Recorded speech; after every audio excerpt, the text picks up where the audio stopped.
할렐루야. 사랑하는 새물결 가족 여러분, 그리고 이 방송 청취하신 여러분 안녕하십니까? 오늘은 가정 예배를 드리겠습니다. 사도신경으로 우리의 신앙을 고백합니다. 나는 전능하신 아버지 하나님 천지의 창조주를 믿습니다. 나는 그의 유일하신 아들 우리 주 예수 그리스도를 믿습니다. 그는 성령으로 잉태되어 동정녀 마리아에게서 나시고 본디오 빌라도에게 고난을 받아 십자가에 못 박혀 죽으시고 장사된 지 사흘 만에 죽은 자 가운데서 다시 살아나셨으며 하늘에 오르시어 전능하신 아버지 하나님 우편 앉아 계시다가 거기로부터 살아있는 자와 죽은 자를 심판하러 오십니다. 나는 성령을 믿으며 거룩한 공교회와 성도의 교제와 죄를 용서받는 것과 몸의 부활과 영생을 믿습니다. 아멘. 찬송가 180장입니다. 하나님의 나팔 소리 천지 진동할 때에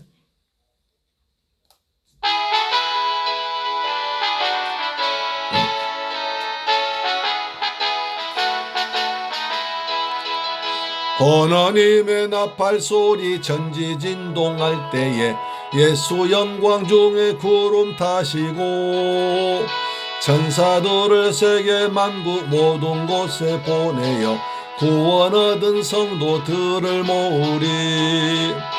나팔 불 때 나의 이름, 나팔 불 때 나의 이름, 나팔 불 때 나의 이름, 부를 때에 잔치 참여한. 아멘. 무덤 속에 잠자던 자 그때 다시 일어나 영화로운 승리. 아멘. 주의 구름 타고 올라가 공중에서 주의 얼굴 배우리. 나팔 불 때 나의 이름, 나팔 불 때 나의 이름, 나팔 불 때 나의 이름, 부를 때에 잔치 참여하길. 아멘. 주님 다시 오실 날을 우리 알 수. 아멘. 항상 기도하고 깨어 있어. 아멘. 기쁨으로 보좌 앞에 우리 나가서도록 그때까지 참고 기다리겠네. 나팔 불 때 나팔 불, 여러분의 이름 나팔 불이 모두의 이름입니다. 부를 때에 잔치 참여하겠네. 할렐루야, 할렐루야, 아멘. 하나님의 나팔 소리 천지 진동함. 우리 주님 다시 오실 때 그때 저와 여러분의 이름이 영광스럽게 하늘에서 불려지고 우리는 주와 함께 영생 천국을 누리게 될 줄 믿습니다. 아멘. 오늘은 요한계시록 8장 세 번째 나팔 보겠습니다. 요한계시록 8장이 있습니다. 요한계시록 8장 10절로 11절 말씀입니다. 요한계시록 계시록 8장 10절로 11절 말씀됩니다. 같이 하면 큰 소리로 읽습니다. 시작. 셋째 천사가 나팔을 부니 횃불같이 타는 큰 별이 하늘에서 떨어져 강들의 3분의 1과 여러 물샘에 떨어지니 이 별 이름은 쓴 쑥이라. 물의 3분의 1이 쓴 쑥이 되매 그 물이 쓴 물이 되므로 많은 사람이 죽더라. 많은 사람이 죽더라. 셋째 나팔입니다. 셋째 나팔. 셋째 나팔 보니까 무슨 일이 벌어졌습니까? 횃불같이 타는 큰 별이 하늘에서 떨어졌다. 큰 별이 하늘에서 떨어졌다. 근데 그 별이 어떤 별이냐? 횃불같이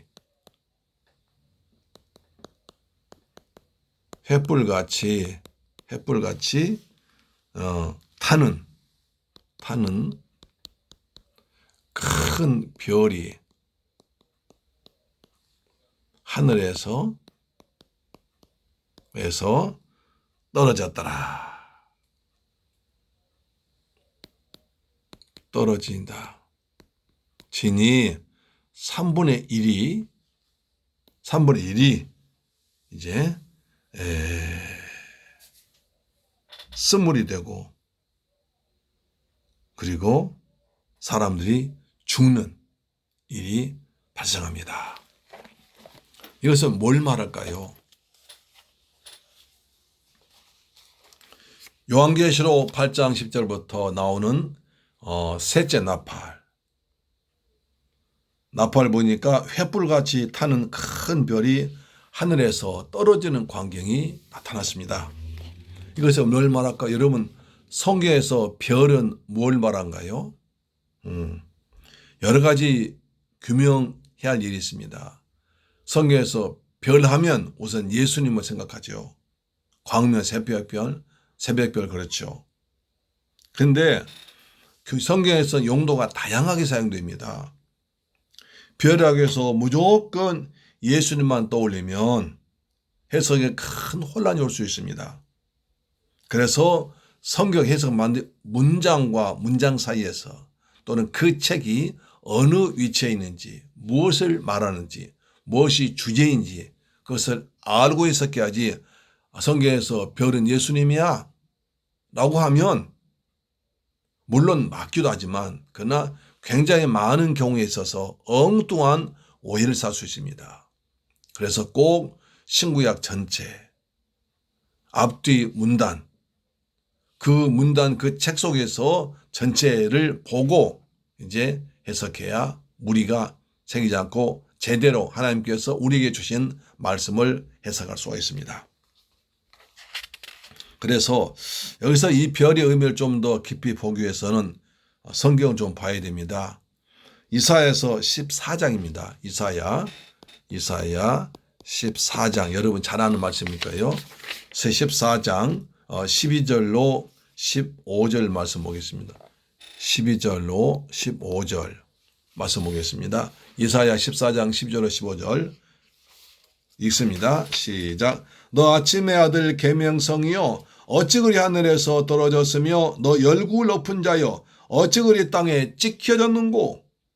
내가 내 마음에 이르기를 내가 하늘에 올라가 하나님의 뭇별 위에 내 자리를 높이리라. 내가 북극 지폐의 산 위에 앉으리라. 가장 높은 구름에 올라가 지극히 높은 자와 같아지리라 한도다. 그러나 이제 내가 스울 곧 구덩이 맨 밑에 떨어짐을 당하리로다.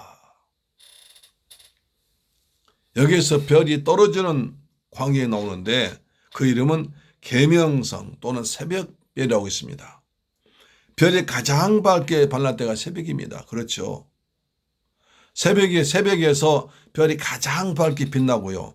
바로 그 직전이 가장 어둡습니다. 우리 인생에서도 가장 어두울 때가 지나면 광명한 새벽별이 올 때 있습니다. 우리 어렵다고 해서 힘들다고 해서 좌절을 낙심하지 말고 하나님께서 좋은 새벽별같이 좋은 일을 준비하는 기간질로 믿으시길 바랍니다. 아멘. 자연이 우리에게 가르쳐준 지혜입니다. 그래서 별이 가장 밝게 빛날 때가 새벽인데 그 새벽별이 땅에 떨어진다는 거예요. 계명성이 가장 횃불같이 훨훨 타고 큰 별이 있는데 그 별이 떨어진다 이것입니다. 이게 뭘 말하겠습니까?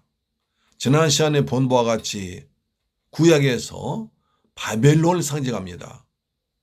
바벨론이 한참 대제국이 되어서 아시아 유럽 전체를 짓밟았습니다. 나라가 점점 강성해지었습니다. 횃불처럼 아주 기세 좋게 세계를 정복했습니다. 그 당시 바벨론 제국은 세계를 제패한 가장 강력한 나라였습니다. 그런데 이 바벨론과 스온의 밑바닥까지 곤두박질 칠 때 온다는 것입니다. 이 심판에 대한 예고가 하나님의 자녀들 향해서 나가는 것이 아니라 하나님을 알지 못한 백성들에게 나가는 것을 잊지 말아야 됩니다. 하나님의 자녀들은 심판 때 보호하신다는 것입니다. 이사야서 14장에 말하는 계명성 가장 빛나는 별의 추락이 바벨론 제국의 멸망을 상징한 것입니다. 바벨론아, 네가 지금 그렇게 네가 똑똑하고 횃불같이 빛나고 강하지만 내가 너희를 하루아침에 망하게 할 거야. 그렇다면 요한계시록에도 보면 바벨론이라는 말이 많이 나옵니다. 근성 바벨론이 망한다, 바벨론이 망한다, 바벨론이 활림다, 이런 말이 많이 나옵니다. 아니 그러면 요한계시록 사도 요한이 요한계시록 기록할 당시에는 바벨론이 없었습니다. 왜 저 구약에 나오는 바벨론을 갖다가 바벨론 망한다고 요한계시록을 계속 반복할까요? 그건 제가 지난 시간에 말한 바와 같이 요한계시록은 상징이 있습니다. 그렇기 때문에 바벨론이 망한다고 해야 되지 로마가 망한다면 로마에서 더 핍박할 겁니다. 그러나 여기서 바벨론이 망한다고 하면 이스라엘 백성은 금방 알아먹습니다. 맞아. 구약에서 하나님께서 바벨론같이 강한 나라를 하루아침 망하게 하셨듯이 지금 바벨론처럼 강한 로마도 하나님께서 하루아침 망하게 하실 거야 라고 생각합니다. 그렇기 때문에 이 사도 요한은 성도들에게 보낸 편지에서 바벨론이 망한다. 끝까지 믿음을 지켜라. 주 하나님이라고 믿음을 고백해라. 끝까지 견딘 자는 곧 받는다고 격려하는 것입니다.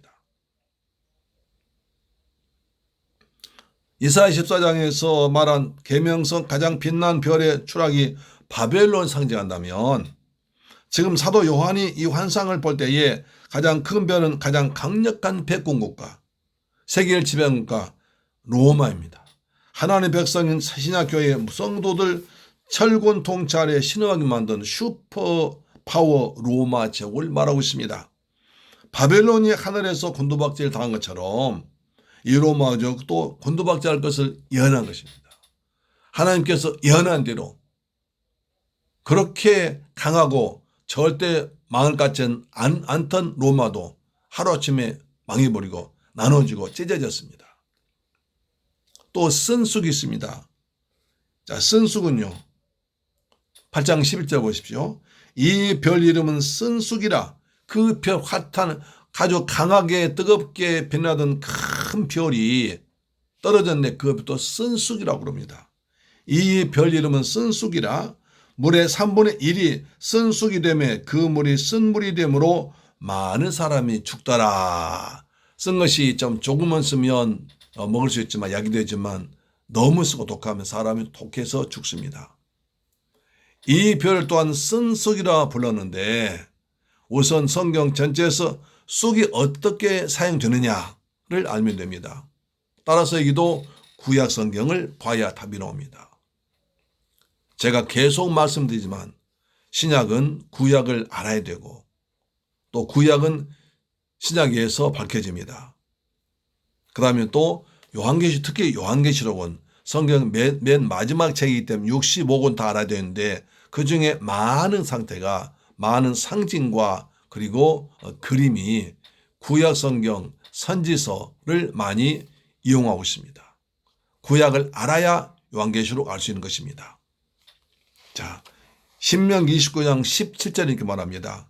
너희가 또 그들 중에는 가증한 것과 목석과 은금의 우상을 보았느니라.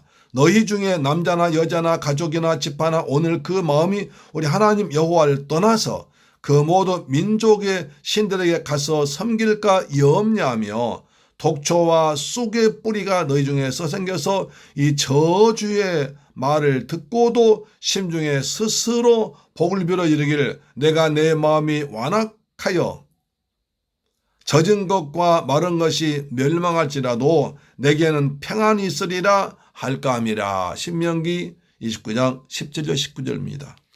신명기는 가나안 땅에 들어가기 전에 모세가 하나님께서 받아서 이스라엘 백성들에게 전한 교훈을 담고 있습니다. 설교로 되어 있죠. 하나님께서 가나안에 들어간 이스라엘 백성들의 가장 염려 걱정하신 것은 바로 이스라엘의 선진한 농경 문화를 지닌 가나안 민족들에게 현혹되어 혼합되어 그들의 종교를 따를까 하는 것이었습니다. 그들은 바알신 섬겼습니다. 바알신. 바알신은 농사를 주관하는 신입니다. 풍요와 다산의 신이었습니다. 풍요는 농사를 말한 거죠. 다산은 자식인데요. 그래서 자식을 많이 낳기 위해서 성전에서 사제들과 음란한 짓을 했습니다. 음란한 짓을 많이 할수록 하늘에서 그걸 보고 비를 내린다고 그랬습니다. 농사 주관하신 바알신. 그래서 바알 했습니다. 하나님 이걸 염려하신 거예요. 원래 가나안 땅에 들어가면 그 당시 가나안 원주민들이 섬기는 신이 바알신과 아시다로 신인데 이들은 풍요와 다산의 신, 음란의 신이거든요. 그래서 그들을 섬기지 말아 계속 신명기에 계속 귀가 닿도록 말합니다. 그렇지만 그들은 마침내 바알신을 섬기다가 큰 어려움 당하지 않습니까? 이것이 바로 독초와 쑥의 뿌리인 것입니다. 인간은 본래 창조주 하나님께만 의존하고 하나님만 따르도록 창조되었습니다. 그래서 하나님 형상과 모양대로 지금 받았잖아요. 그런데 하나님 한 분만으로 만족하기엔 너무나 인간들이 아는 것이 많고 부유하게 되어버렸습니다. 자꾸 과욕을 부리고 탐심을 내면서 결국 역사 이래 가장 오래된 정신 착란에 빠졌는데 그것이 우상숭배로 발전해버립니다. 우상숭배를 성경은 쑥의 쓴 뿌리라고 말한 것입니다. 신명기 29장에 잘 나타내주고 있습니다.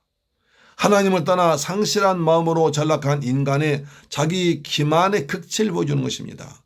하나님이 우상숭배에 관해서 경고하셨는데도 아무려면 어떠냐? 내게 복이 되면 되지. 나한테 내가 복 받으면 되는 거지. 나 하나 하면 되지. 그게 하나님이건 것이건 무슨 상관이야? 라고 우상숭배를 계속한다는 것입니다. 합리화시킵니다. 황금만능주의에 빠진 현대인들의 철학과 사고가 여기에 그대로 반영되어 있지 않나 생각됩니다. 오늘날 선과 정의는 물질에 의해서 결정되고 돈만 있으면 안 되는 것이 없는 세상처럼 되어버렸습니다. 그것은 아니라는 거죠. 아모스 6장은 또 선행적인 경고에도 불구하고 극단적인 우상숭배에 빠진 이스라엘 백성이 닿게 될 종착역이 어디인지를 보여주고 있습니다. 아모스 6장 이렇게 말합니다.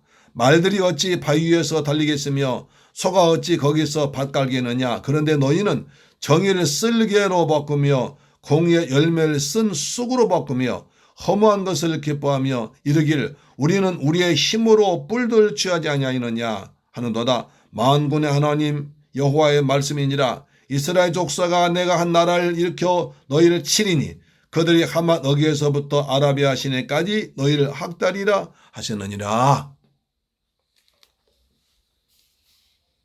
아모스 6장 12절, 아모스 6장 12절로 14절 말씀이 나옵니다. 하나님이 하나님 위에 의존하던 모든 것들 한 나라를 들어서 바벨론으로 들어서 모두 꺾어뜨리고 말겠다는 것입니다. 이런 파괴를 통해서 하나님만이 이 백성의 유일한 주인, 목자 그리고 보호자 되심을 가르치겠다고 말씀하고 있습니다. 또 쓴 쑥은 에레미야에서 나옵니다. 에레미야서 9장입니다. 에레미야 9장 12절로 15절 말씀입니다. 여호와께서 말씀하시되 이는 그들이 내가 그들의 앞에 세운 나의 율법을 버리고 내 목소리를 순종하지 아니하며 그대로 행하지 아니하고 그 마음의 완악함을 따라 그 조상들이 자기에게 가르친 바알들 따랐습니다. 바알들 따랐습니다. 그러므로 만군의 여호와 이스라엘의 하나님께서 이와 같이 말씀하시니라. 보라, 내가 그들 곧 이 백성에게 쓴 쑥을 먹이며 독한 물을 마시게 하고, 내가 백성 쑥을 먹이겠다. 독한 물 마시게 하겠다. 요 바알 섬겼으니까 바알. 신명기서, 아모스서, 그리고 에레미야서 동일하게 쓴 쑥은 우상 숭배에 따르는 결과와 그 대가를 말하는 것입니다. 이 기막힌 것입니다. 이런 구약적인 배경을 알고 요한계시록으로 돌아가면 이 별은 이사야서에서는 바벨론 제국을, 요한이 묵시받은 요한계시록은 로마 제국을 상징할 수 있습니다. 로마 제국은 모든 권력의 총체로 못할 일 하나도 없었습니다. 로마는 황제가 다스리는 절대 권력이 있습니다. 황제가 나는 신이다 하고 있습니다. 나는 하나님이다 하고 있습니다. 그런데 역사 실제적인 주인은 하나님이시기 때문에 별 로마가 땅에 떨어진 것입니다. 한편으로 바벨론 또는 로마 제국이 동시에 쓴쑥이 됐습니다. 바벨론도 로마 제국도 무소불위의 절대 권력을 주장하고 휘둘 뿐 아니라 끝모를 탐욕을 보냈습니다. 그러면서 자기들이 전공하는 문화와 문명의 안전망에 들어갔습니다. 모든 사람 거기에 빠져서 쑥을 섬겼습니다. 쑥이 되었습니다. 우상 숭배했습니다.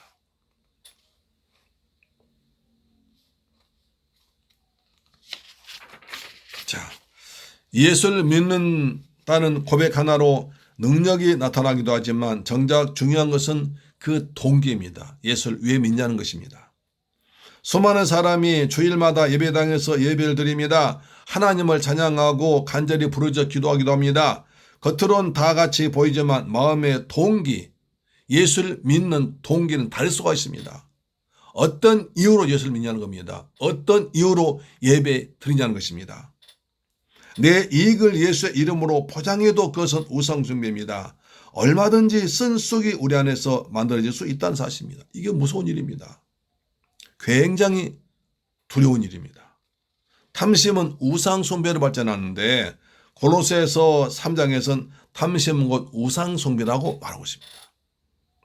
우상숭배가 저 멀리 있는 로마, 바벨론 그런 얘기 아니라 지금 우리에게도 나타나고 있다는 것입니다.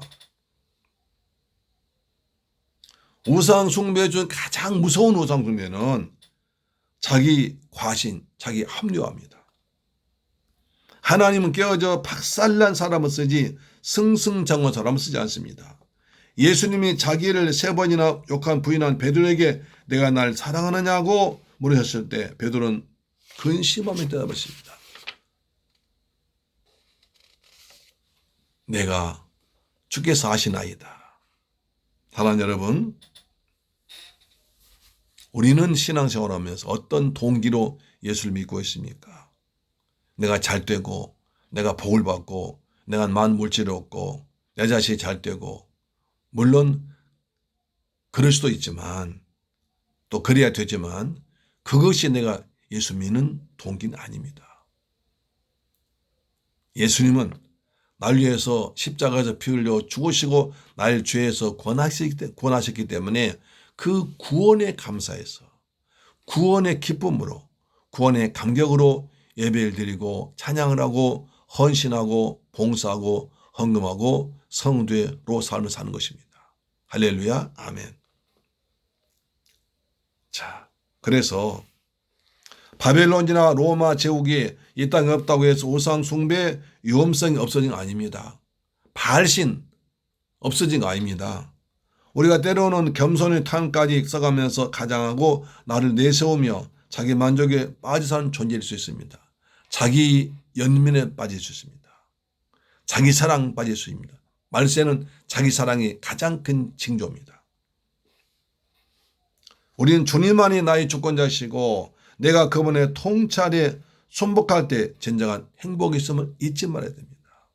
주님만이 나의 통치하고 주님이 날 다스리고 내가 사는 목적도, 내가 존재하는 목적도, 내가 일하는 목적도, 내가 돈 목적도 하나님이 영광을 위해서 할 때 하나님이 기뻐하십니다. 너희는 먼저 그의 나라와 그의 의를 구하라. 그리하면 이 모든 것을 너희에게 더하시리라 하나님 약속하셨습니다. 그래서 항상 예수와 함께 주와 함께 살면서 내가 지금도 우상 섬기고 있지 않은지, 내 마음속에 탐욕 가득 차지 않은지 생각해야 됩니다. 겸손하게 주여 주여, 주님 없이 살 수 없습니다. 주님 없이 한순간 살 수 없습니다. 주여, 날 불쌍히 여기시고 날마다 주님만 바라보게 하시고 주님의 손 안에 십자가를 붙들고 겸손한 마음으로 하나님의 사랑 안에서 구원의 감격과 기쁨을 뺏기지 않도록 도와주옵소서. 기도하며 사는 저와 여러분 되기를 주님의 이름으로 축원합니다. 혹시 내 자신이 우상 될 수 있습니다. 내가 횃불처럼 타는 우상 될 수 있습니다. 내가 로마 황제같이 우상 될 수 있습니다. 모든 것을 내 자신을 위해서, 내 목적을 위해서 합리화시킬 수 있습니다. 주님은 성령으로 항상 우리와 함께 하시면서 우리에게 양심의 가책을 주고 감동을 주고 말씀으로 깨우치고 말할 수 없는 탄식으로 우리를 인도하실 것입니다. 늘 성령의 감동하심에 민감하게 반응하는, 그리고 주님의 음성에 귀를 기울인 성령 교회되게 하신 말씀을 들을지어다 하는 주의 음성이 들려지기를 축복합니다. 기도하겠습니다. 좋으신 아버지 하나님, 감사와 찬양과 영광 돌립니다. 아버지의 주의 은혜를 생각합니다. 셋째 천사가 나팔을 불었더니 하늘에서 큰 타는 불이 떨어졌습니다.